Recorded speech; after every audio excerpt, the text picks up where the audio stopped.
Hello friends, welcome back to my channel. आज आम video रे देखिए ब्लाउज रो साइड फिटिंग आम केमती ठीक से करवा। साइड फिटिंग कला पूर्व केउ सब माने टिप्स को आम ध्यान रखा जहाँ द्वारा आमर सिलेटा एकदम सीधा पड़ो। चलतु आम वीडियोटी स्टार्ट करवा। प्रथमे कौन करवा आम कौन करवा देखिए, ये देखो पूरा मु हाथ फात सब लगे रेडी कर देछि। फिटिंग कला पूर्व कौन आम देखा कौनटा आम फास्ट करिया पड़ो। प्रथमे देखंतु ये जो बैक साइडटा तार मिडिल पॉइंटटा बाहर करेंगे। यहाँ आमर बैक साइड्र मिडिल पॉइंटटा ता मझीटा यहाँ आम चिन्ह दबा। यहाँ आमर काजपट्टी काजपटटा ये आमर कपड़ाटा एक्सट्रा आगु को बाहर ये आमर काज तैयारी हम। तो ये जो आम जो चिन्ह देले ए काजटा आगु को रहिबो, बाकी चिन्हटा आमर ए जाए रहिबो। आपण वीडियो रे देखुथिबे कोउठी चिन्हटा देली तापरे एमती रखी ताको उल्टै देबे। देखंतु एटा उल्टै देले, उल्टै देला परे आपण देखि पारुथिबे किछिटा कपड़ा एक्स्ट्रा आमको देखा जाउची।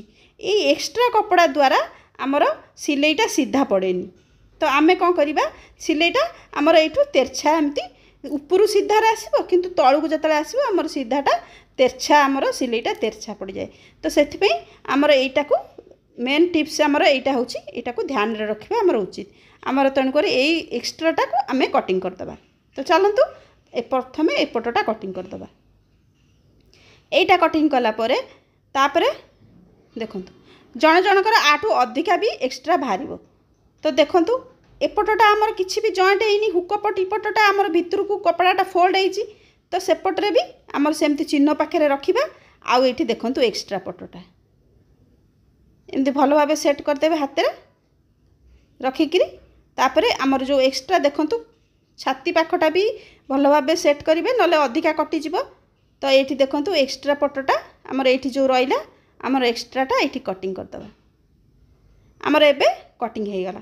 कटिंग होला परे तापरे आमे केमिति करिबा देखंतु एटा को आमे मापिकी देखिबा। ए दी साइड रो आमर समान होथबा निहाती दरकार। फिटिंग कला पूर्व ए सब कथा को ध्यान देबे। तो समान होथबा निहाती दरकार। तो देखंतु आमर समान अछि। एबे कोन करिबा एठी ए आग पटरे हाफ इंच रो गोटे लाइन टाणिबा। एठी आमर गोटे सिलाई पड़ो। हाफ इंच रो अधिका नेबेनी। देखंतु आमे अधिका एठी आमर सिलाई रे दरकार बिली आमे जतबेले सिलाई मार्जिन देइथिले 2 इंच कपड़ा सिलाई मार्जिन पे रखिथिले। तो आमर एठी आराम से कहि जिवो। देखंतु हाफ इंच रे गोटे सिलाई कली। एई भली सिलाईटा आमर सेपट रे भी गोटे करिवा। देखंतु एठी हाफ इंच रे गोटे मु सिलाई कली।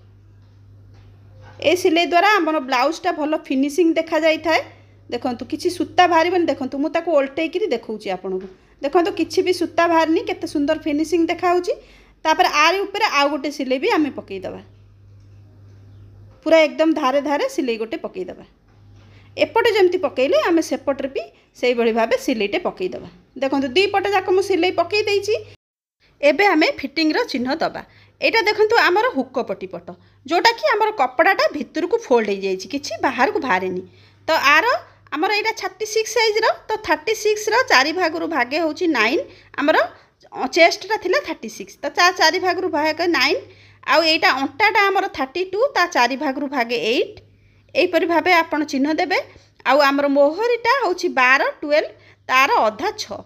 तो एठी आमे चिन्ह गुडा देले तापरे ताकू आमे एठी देखंतु मु स्केल साइज रे लाइन टे टाणुची। देखंतु लाइन टे आमर बिल्कुल सीधा अछि, आमर बिल्कुल बंका भी आसुनी। एपरि भाबे आपण फिटिंग रो चिन्ह देबे।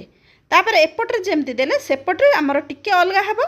देखंतु आमर एठी काजपट्टी पाटटा बाहर को बाहरची। तो एई काजपट्टीटा को छाडी देबे, तार एपटरु चिन्ह देबे। तो एठी आमर सेई 9 सेपट जहा देइथिले एपटरे एठी अंटा पाखरे 8 आउ हाथ मोहरी पाखरे आमे 6 पाखरे चिन्ह दबा। ए भाबे चिन्ह देकी ए लाइन टी को टाणिबा। आपण एई परि भाबे फिटिंग करिवे। वीडियोटी केमति लागिला कमेंट करके निश्चित जणाइबे।